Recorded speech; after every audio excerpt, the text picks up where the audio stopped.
नमस्कार दोस्तों, आज के इस खूबसूरत दिन में मैं आप सभी दोस्तों का स्वागत करता हूं। दोस्तों, आप में से बहुत सारे लोग मार्केट के ऑल टाइम हाई के पास पहुंचने का इंतजार कर रहे होंगे और बहुत सारे लोग इस बात को अफसोस भी बना रहे होंगे कि यार इस रैली को हम लोगों ने मिस क्यों कर दिया।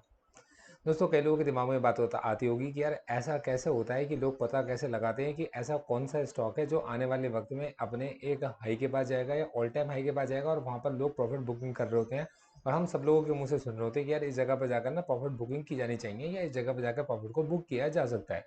तो दोस्तों, इस तरीके के स्टॉक्स को किस तरीके से सबसे पहले ढूंढने की शुरुआत की जाए, क्योंकि देखो मैं आपसे फिर ये कहना चाहूँगा कि मार्केट ना एक तरीके का प्रोसेस है और जब आप उसके साथ कनेक्ट हो पाते हो, देखो अगर आप एक आईएएस बनने की तैयारी शुरू करते तो ऐसा नहीं है कि आप आईएएस के एग्जाम को पहले भरोगे और फिर आप उसकी तैयारी करोगे, है ना। ऐसा तो नहीं होगा ना।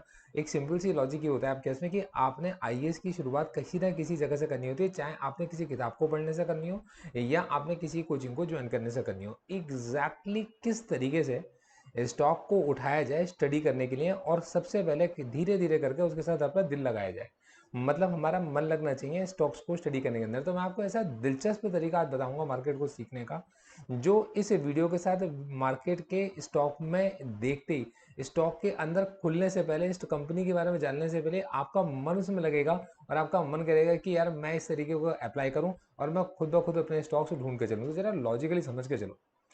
मार्केट के अंदर हर वो स्टॉक जो मार्केट के अंदर बढ़ने का पोटेंशियल लगता है उसके अंदर किसी ना किसी प्रोफेशनल का तो इंटरेस्ट होगा ही।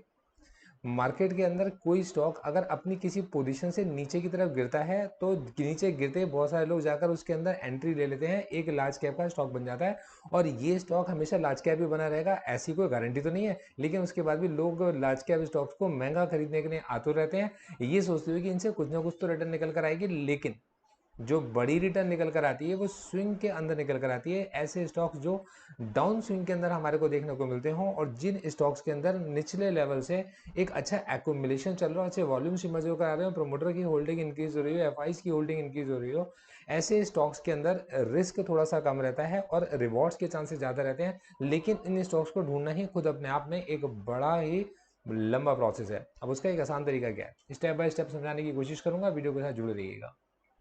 देखिए, एक ऐसी कंपनी के बारे में सोचने की कोशिश करते हैं जिस कंपनी को आने वाले वक्त में एक बड़ा ऑर्डर मिलने वाला है गवर्नमेंट की तरफ से।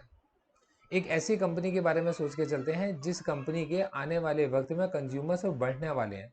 एक ऐसी कंपनी के बारे में सोच के चलते हैं जिसको जस्ट अभी भी स्टैब्लिश किया गया है किसी एक निश को टारगेट करते हुए, जो आने वाले वक्त में ग्रो करेगा। एक एग्जाम्पल की तरह लेके चलते हैं, नितिन गडकरी जी आए और आकर कहते हैं कि भाई मैं देश का उद्धार कर पाऊंगा अगर मैं रिसाइकिलिंग को या वेस्ट मैनेजमेंट को ऑर्गेनाइज कर पाऊँ। अब आप खुद एक बात सोचो कि जब गवर्नमेंट फोकस करना चाहती होगी वेस्ट मैनेजमेंट को लेकर, गवर्नमेंट फोकस करना चाहती होगी रिसाइकलिंग को लेकर, गवर्नमेंट फोकस करना चाहती होगी क्लीन फ्यूल को लेकर, तो क्या आपको लगता है कि इस काम को गवर्नमेंट खुद करेगी या गवर्नमेंट इस काम के लिए किसी कंपनी का सहारा लेकर चलेगी या ऐसे एक्सपर्ट का सहारा लेकर चलेगी जो एक कंपनी की तरह एक मार्केट के अंदर ऑलरेडी स्टैब्लिश्ड है। तो ऐसी जगह पर बिजनेस इनके पास आने की संभावनाएं बढ़ेंगी। तो ऐसे स्टॉक्स को सिलेक्ट करना, ऐसे स्टॉक्स को स्टडी करना, आने वाले वॉल्यूम्स को ऑब्जर्व करना, मार्केट में प्राइस के चेंजेस को ऑब्जर्व करना, रिस्क को मैनेज करते हुए आगे की तरफ बढ़ना, यही तो अपॉर्चुनिटी ढूंढना एक रिसर्च एनालिस्ट का काम होता है और एक इन्वेस्टमेंट एडवाइजर इन्हीं के यहाँ पर तो मार्केट में जाकर अपने जो उसके क्लाइंट्स होते हैं उनको जाकर रिकमेंडेशन देकर चलता है। तो दोस्तों, आज मैं आपके साथ में स्टेप बाय स्टेप आपको कुछ ऐसे स्टॉक्स को ढूंढने का एक तरीका आपको बताऊंगा जिन्हें आप स्टडी करना शुरू करोगे तो कहीं ना कहीं आप इनके अंदर होने वाले चेंजेस को कुछ वक्त के अंदर सीख जाओगे। देखिएगा, हमें जाना है सबसे पहले एक साइट के ऊपर। इस साइट का नाम है स्क्रीनर.इन और ये क्या करती है, आपके पास में स्टॉक्स को छांट कर आपके लिए देती है एज पर योर नीड। अब स्क्रीनर.इन पर आप जाते हो, स्क्रीन को जाकर आप क्लिक करते हो, स्क्रीन पर जाकर क्लिक करके एक नई स्क्रीन को आप सेलेक्ट कर लेते हो। जैसे आप इस नई स्क्रीन को सिलेक्ट करते हो तो सबसे पहले आपके दिमाग में आता है आप एक ऐसी कंपनी के बारे में बात कर रहे हो कि जिसकी जो मार्केट कैपिटलाइजेशन है। आप देखो, मार्केट कैपिटलाइजेशन वर्ड आती है आपके पास इतनी सारी चीज़ें खुल कर आ जाती हैं। इसका कहने का मतलब ये है कि ये चीज़ें आपके लिए इंपॉर्टेंट है, मतलब कोई ना कोई तो है जो इस क्वेरी को रन कर रहा है जिसके लिए इंपॉर्टेंस रखती है, लेकिन हम इसके अंदर शुरू कर रहे हैं तो हमने वर्ड मार्केट कैपिटलाइजेशन पकड़ा, जबकि हर वर्ड का अपने आप में एक अनमोल सा मूल्य निकल कर आता है। जैसे कि मार्केट कैपिटलाइजेशन का सेल्स के साथ क्या रेशियो रहेगा, मार्केट कैपिटलाइजेशन का कैश फ्लो के साथ में क्या फर्क पड़ रहा है, मार्केट कैपिटलाइजेशन का क्वार्टरली प्रॉफिट से क्या फर्क पड़ता है। तो दोस्तों मार्केट कैपिटलाइजेशन इतना इंपॉर्टेंट रोल प्ले करता है कि मार्केट कैपिटलाइजेशन को इन सब चीज़ों के टर्म्स में देखा जा सकता है। लेकिन हम लोग बिल्कुल शुरुआत से समझ के चल रहे हैं, तो हमने क्या करा, मार्केट कैपिटलाइजेशन को लिया कि यार मार्केट कैपिटलाइजेशन मैं ऐसी कंपनी के लेके चल रहा हूँ जिसकी वैल्यू यार 500 करोड़ से तो ज़्यादा की हो। मतलब मैं कोई बहुत बड़ी कंपनी को लेके नहीं चल रहा है, क्योंकि देखो हम ऐसी कंपनीज को टारगेट करने की कोशिश करेंगे जो कंपनियां किसी निश के लिए काम करके चल रही है, मतलब किसी छोटे मकसद के लिए काम करके चल रही हैं। ये कंपनियां आने वाले वक्त में ग्रो कर जाएं, तो जैसे कि इनकी ग्रोथ स्टोरी में हम लोग भी पार्टिसिपेट कर पाएं। तो हमने क्या लिखा, मार्केट कैपिटलाइजेशन जो कि 500 करोड़ से ज़्यादा की हो, और हमने क्या करा, इसको एंटर मार दिया। आपके सामने लिखा रहा है कि वैल्यू करोड़। अब अब ऐसे तो 500 करोड़ से ऊपर की हमारे को लार्ज कैप कंपनीज भी मिल जाएंगी, बहुत सारी मिल जाएंगी। तो हमने क्या है, मार्केट कैपिटलाइजेशन 500 करोड़ से ज़्यादा की हो, लेकिन यार मार्केट कैपिटलाइजेशन अभी इसकी ना 2000 करोड़ से ज़्यादा की ना हो। ये बात भी आपकी समझ में आ गई। अब एक चीज़ हम लोग यहाँ पर देखना चाहते हैं कि यार जो स्टॉक है, अब स्टॉक हमें ना दो तरीके से देखने को मिलता है। या तो वो आपके पास में 52 वीक लो से रिकवर कर रहा है, या 52 वीक हाई से एक डिप आया हो, उस डिप के अंदर हम उसके अंदर अपॉर्चुनिटी ढूंढ रहे हो स्विंग पर, स्विंग लो पर उसको बाय करने की। तो यहाँ पर एक चीज निकल के आती है कि मार्केट कैपिटलाइजेशन 500 से 2000 करोड़ की कंपनी के बीच में ऐसा स्टॉक जो इंप्रूव करना शुरू कर गया हो, तो मैंने क्या लिखा, आपको फ्रॉम 52 वीक लो। तो देखिए मेरे पास में, मैं इसे अप फ्रॉम जैसे ही क्लिक करूंगा तो मेरे पास निकल कर आएगा आपके पास में कि अप हो 52 वीक लो से। तो मैंने अप फ्रॉम 52 वीक लो से, भाई कितना परसेंट अप हो, तो लिखा रहा है आपके पास में कि अप हो 52 वीक लो से कितनी वैल्यू होनी चाहिए परसेंटेज में, ये आपको लिखनी है। तो मैंने कहा यार कम से कम यार इसके अंदर जो इंप्रूवमेंट आया कम से कम 5% का इंप्रूवमेंट तो हो। और मैंने क्या करा, उसके बाद इन सारी क्वेरीज में मैं सब कुछ चाहता हूँ, तो मुझे क्या करना पड़ेगा, इनके साथ में एक एंड लगाना पड़ेगा। देखिएगा यहाँ एंड लगाया मैंने, फिर यहाँ ऊपर आ गए, और फिर उसके बाद में मैंने यहाँ पर भी एंड लगाया, और हम यहाँ पर ऊपर आ गए, और यहाँ पर भी हमने क्या करा, एंड लगाया। ये सारी कंडीशन मैं चाहता हूँ मैच हो। अब अगर मैं और लिख देता, मतलब एंड की जगह मैं और लिख देता, तो इन दोनों में से कोई भी कंडीशन में काम करता। लेकिन मैं क्या चाहता हूँ कि मेरा ये स्टॉक या तो अप हो 52 वीक लो से 5%, ठीक है, एंड अब मैं ये चाहता हूँ आपके पास में कि मेरी जो कंपनी हो नेट प्रॉफिट बनाती हो, मतलब इसके अंदर जो नेट प्रॉफिट है, नेट प्रॉफिट यार कंपनी का जो देखो लिखा रहा है कि नेट प्रॉफिट कंपनी का ड्यूरिंग लास्ट 12 महीने में कितने करोड़ आप चाहते हो। यार कंपनी यार नेट प्रॉफिट बनाती है, तो कम से कम इसका प्रॉफिट जो हो 10 करोड़ तो हो। ठीक है जी। तो 10 करोड़ से ज़्यादा के प्रॉफिट वाली कंपनीज को मैं टारगेट कर रहा हूँ स्टडी करने के लिए। और फिर मैंने इसके बाद में फिर लिखा एंड, एंड लिखते ही मेरे पास नेक्स्ट लाइन आ जाती है। अब मेरे दिमाग में बात आता है कि ये कंपनी अपनी जो रिटर्न बनाती हो कैपिटल एम्प्लॉयड के ऊपर, तो रिटर्न ऑन कैपिटल एम्प्लॉयड होगी, मतलब कंपनी के मालिकों ने जो इसके अंदर पैसा लगाया, तो उन्होंने भी कोई रिटर्न अपनी बना रखी हो। तो यार 5% से ज़्यादा की रिटर्न तो उन्होंने भी बना रखी हो। मैं एक काम करता हूँ, 5% तो एफडी भी बना देती है, मैं इसको 15% कर देता हूँ कि 15% से ज़्यादा की रिटर्न कम से कम कंपनी के मालिकों ने यहाँ पर बना रखी हो। रिटर्न ऑन कैपिटल एम्प्लॉयड यहाँ पर जरूर होने चाहिए। मैंने इसको भी क्या करा, एंटर, और उससे पहले मैंने यहाँ पर लिख दिया एंड। ये बात आपकी समझ में आ रही है, लॉजिकली समझ के चलिएगा हर चीज़ के पीछे के मैं आपको कॉन्सेप्ट को समझा कर चल रहा हूँ। मतलब मैं एक ऐसी कंपनी को छांटने की कोशिश कर रहा हूँ जिसने अपना किसी बिजनेस को किसी निश में स्टार्ट किया। ये कंपनी 500 करोड़ की, कम से कम 500 करोड़ की कंपनी हो, मतलब कंपनी की कोई एग्जिस्टेंस हो, और 500 से 2000 करोड़ की कंपनी हो, मतलब छोटी कंपनी हो, मतलब जिसके अंदर अगर कोई बड़ा इन्वेस्टर आएगा या इसको कोई बड़ा ऑर्डर मिलेगा, ये इसको कोई टेक ओवर करने की कोशिश करेगा, तो अचानक से इसके स्टॉक में एक बड़ा इंप्रूवमेंट नजर आएगा। 52 वीक के लो से इंप्रूव होकर आई हो, कम से कम 5% तो 52 वीक लो से ऊपर चल रही हो, जिससे कि मुझे पता रहे कि जो 52 वीक का लो है, इस देखो किसी भी स्टॉक का जो लो है वो उसका 52 वीक का लो है, क्योंकि अगर वो उसके भी नीचे चली गई तो और ज़्यादा नीचे जाकर तो कितना भी बड़ा लो वो बना सकती है। तो कम से कम मुझे पता चल गया कि 5% का मेरे पास में यहाँ पर एक स्ट्रिक्ट स्टॉप लॉस मेरा मेंटेन हो रहा है। तो 5% कम से कम आपके पास में इंप्रूव कर चुकी हो। मैं ऐसी कंपनी को ढूंढ के चल रहा हूँ क्योंकि मुझे उसका बॉटम पता है, मतलब उसका लो पता है जहाँ से वो रिकवर होकर आई है। ये कॉन्सेप्ट आपकी समझ में आ रहा होगा। इन्हें फिर आप आगे जाकर जब चार्ट्स पर देखते हो तब आपको बातें और अच्छे से क्लियर हो पाती हैं। अब आपने यहाँ पर लिखा कि रिटर्न ऑन कैपिटल एम्प्लॉयड 15% से ज़्यादा हो, और आप इसके अंदर क्या चाहते हो कि यार प्रमोटर की जो होल्डिंग है, क्योंकि यार देखो कंपनी के ने अपने शेयर ज़्यादा डाइल्यूट ना करे हो, तो आप चाहते हो कि जो प्रमोटर की होल्डिंग, अब देखो हम ये काम करते हैं, दो चीज़ लिख के चलेंगे। प्रमोटर की जो होल्डिंग हो हम चाहते हैं सबसे पहले यार थोड़ी सी ज़्यादा हो, मतलब प्रमोटर की होल्डिंग क्या हो आपके पास में, कम से कम 30% से ज़्यादा की हो, है ना, मतलब बहुत ज़्यादा डाइल्यूट ना करा हो तो ज़्यादा अच्छा है। इसके अलावा हम ये चाहते हैं कि जो प्रोमोटर की होल्डिंग है, जो प्रोमोटर की होल्डिंग है वो आपके पास में चेंज हो रही हो, मतलब प्रोमोटर की होल्डिंग इंक्रीज हो रही हो। ठीक है, मतलब प्रोमोटर की होल्डिंग क्या होती है आपके पास में, चेंज वो लास्ट 3 ईयर्स इंक्रीज हो रही हो। कितनी हो गई आपके पास में, कितनी मैं लेके चल रहा हूँ आपके पास में 50% तक हो गई हो, 30 के बाद, और इसके बाद जो कंडीशन मैं लगाता हूँ मैं और की लगा देता हूँ, और मैंने एंटर कर दिया कि या तो प्रमोटर की होल्डिंग 30% हो से ज़्यादा की हो, या फिर प्रमोटर की होल्डिंग पिछले 3 सालों में 50% से ज़्यादा की बढ़ गई हो। मतलब ये चीज़ मैं अपने दिमाग के अंदर रख के चल रहा हूँ। अब इसके बाद में क्या मैं इसके अंदर कोई और क्वेरी देखना चाहता हूँ, तो देखो अभी बेसिक क्वेरी मेरे पास में ये रहेंगी, मेरे लिए आसान रहेगा, मैं इस क्वेरी को रन कर देता हूँ। ठीक है जी। अब देखिए यहाँ पर मेरे पास में कंपनीज निकल कर आ गई, और यहाँ पर देखिए कि ये चीज़ को लॉजिकली समझ के चलिएगा। ये मेरे को बता रहा है कि ये वो कंपनी, इसका करंट मार्केट प्राइस 508 है, मार्केट कैपिटल इसकी 1398 करोड़ है।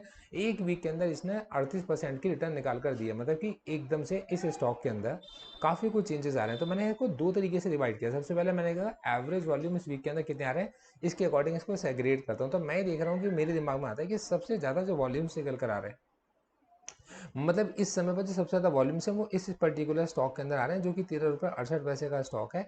और ये स्टॉक अपनी एक वीक की रिटर्न मेरे को 1.86% निकाल के दे रहा है। तो मैंने इस तरीके से स्टॉक्स को छांटना शुरू कर दिया। अब इसके अंदर मैंने देखा कि एफ की होल्डिंग में कोई चेंज आया 0.05%, डी की होल्डिंग ऑलरेडी इसके अंदर डिक्रीज हुई है आपके पास में, और नेट प्रॉफिट कंपनी का क्या नेगेटिव है, नेट प्रॉफिट नेगेटिव है। इसको तो मैं इग्नोर करके चलूंगा, क्योंकि लॉस मेकिंग कंपनी है, तो इसको मैं भी छोड़ देता हूँ। ठीक है, अपनी स्टडीज में मैं अभी प्रॉफिट मेकिंग कंपनीज को लेकर चल रहा हूँ।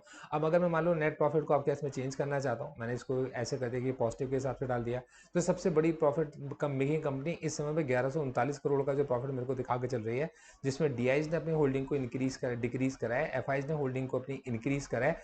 एवरेज वॉल्यूम एक मंथ का इतना, और एवरेज वॉल्यूम इसका एक वीक का इतना निकल कर आ रहा है। ठीक है, अब नेट प्रॉफिट इस क्वार्टर में कैसे निकला आपके पास में, देखिए 12 महीने के अंदर इसका प्रॉफिट पॉजिटिव था, और नेट प्रॉफिट जो इस क्वार्टर में निकला इसने लॉस अपना पोस्ट किया। हालांकि मैं 12 महीने के हिसाब से इसको देख के चल सकता हूँ।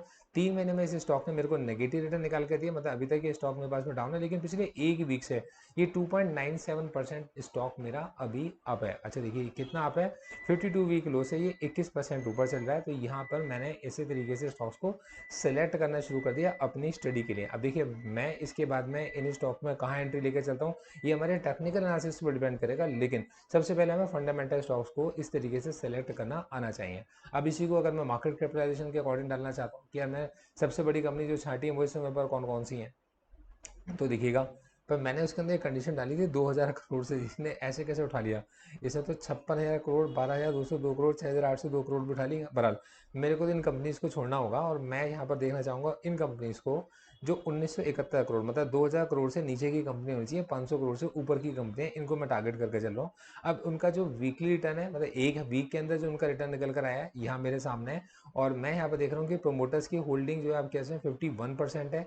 प्रोमोटर्स की होल्डिंग में कोई चेंज अभी यहाँ पर नहीं आया है, और यहाँ पर नेट प्रॉफिट भी मेरे पास में पॉजिटिव है, 3 महीने की रिटर्न भी मेरे पास पॉजिटिव निकल कर आ रही है, और एवरेज वॉल्यूम जो पर मंथ है वो इतना। इसके अलावा कंपनी का नेट प्रॉफिट जो 12 महीने का वो भी मेरे पास में पॉजिटिव है। तो इस तरीके से मैं स्टॉक्स को सेग्रीगेट कर सकता हूँ। अब मैंने आपके इसमें 10 फैक्ट इंडस्ट्रीज को लिया, और फिर इसके बाद में जाकर अब इसको और ज़्यादा डिटेल में स्टडी करता हूँ। अब जाके मैंने इस चीज़ को देखा कि यार ये कंपनी तो 1972 में बनी हुई है। ये जॉइंट सेक्टर कंपनी आपके इसमें आदित्य बिरला ग्रुप जी की कंपनी, जिसे आदित्य बिरला ग्रुप जी प्रमोट करके चल रहे हैं, और 25% स्टेक की कंपनी होल्ड करके चलती है, तमिलनाडु की इंडस्ट्रियल डेवलपमेंट वाली कंपनी। तो इस तरीके से मतलब अब देखिए मैंने इसके अंदर जो मैं जिन रेशोज को मैं चेक करके चलता हूँ, मैं कभी आपको इनके बारे में समझाऊंगा, मैं ये सारी चीज़ें देख के चलता हूँ। मतलब मेरे लिए जो इंपॉर्टेंट है, देखो वैसे आप इसको आप चाहो तो खुद भी लगा सकते हो।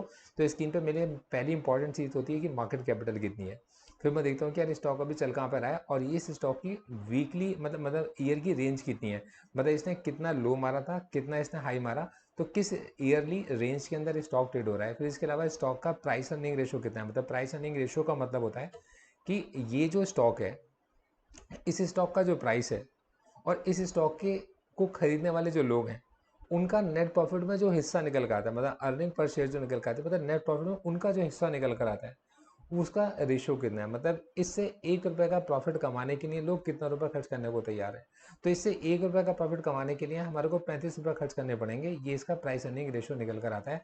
मतलब इसके 1 रुपये के खर्चे पर, मतलब इसके 35 रुपये के खर्चे पर मैं 1 रुपये का प्रॉफिट में 1 रुपये की हिस्सेदारी लेकर चल रहा हूँ। इसी तरीके से मतलब जो कंपनी की बुक वैल्यू है, कंपनी की जो डिविडेंड की यील्ड है, रिटर्न ऑन कैपिटल एम्प्लॉयड है, रिटर्न ऑन इक्विटी कितनी है, फेस वैल्यू कितनी है, अर्निंग पर शेयर कितना है, earning per share last year से बढ़ा या कम हुआ, तो देखिए तो बिल्कुल नॉर्मली अभी सेम है।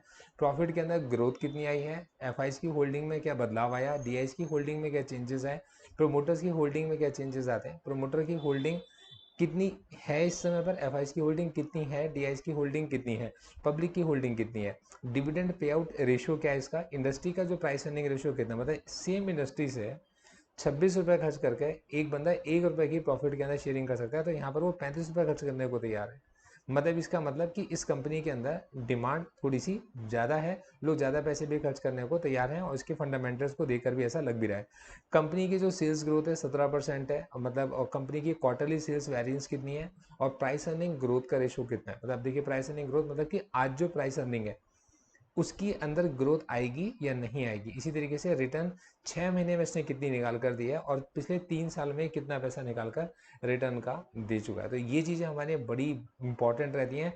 यहाँ से हम लोग समझ पाते हैं कि कंपनी का काम क्या है, कंपनी का बिजनेस क्या है, और यहाँ से हमें कंपनी के काम को समझने में, कंपनी के रेशियोज को समझने में, इन नंबर्स को समझने में मज़ा आना शुरू होता है अपने अंदर से।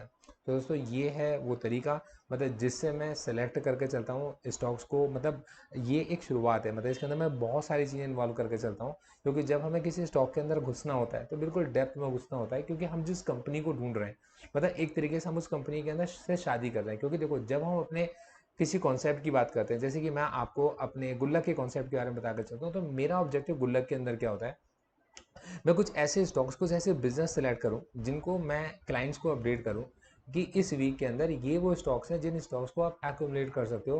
तो वो स्टॉक्स ऐसे स्टॉक्स होने चाहिए, मतलब जिनमें से अगर वो अपने उस रेट से नीचे भी गिर जाते हैं तब भी बिजनेस एग्जिस्ट करना चाहिए, बिजनेस किसी सॉल्यूशन के लिए तैयार किया गया होना चाहिए, कोई मैनिपुलेटिव स्टॉक्स नहीं होने चाहिए, और जिनके अंदर निचले लेवल्स पर भी वापस से एवरेजिंग की जा सकती हो, इस उम्मीद के साथ कि ये स्टॉक का बिजनेस आने वाले वक्त में नेट प्रॉफिट के पोस्ट होने पर या फिर डिमांड के बढ़ने पर इंक्रीज हो सकता है। देखो दोस्तों यहाँ पर मैंने आपको जो भी कुछ समझा के चला हूँ, इसका मकसद किसी भी तरीके से आपको कोई बाय सेल की रिकमेंडेशन देना बिल्कुल भी नहीं था।